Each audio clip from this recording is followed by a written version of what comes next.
I'm looking at this exhaust elbow on a generator. You can see it's got a lot of rust on it, and it's silver.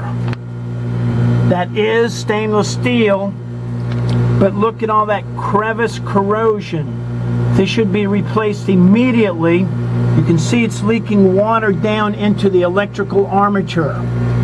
Another thing that's dangerous about this is that little knob right there is missing the thermal sensor. Let me put my flashlight down and see if I can grab it with my hand.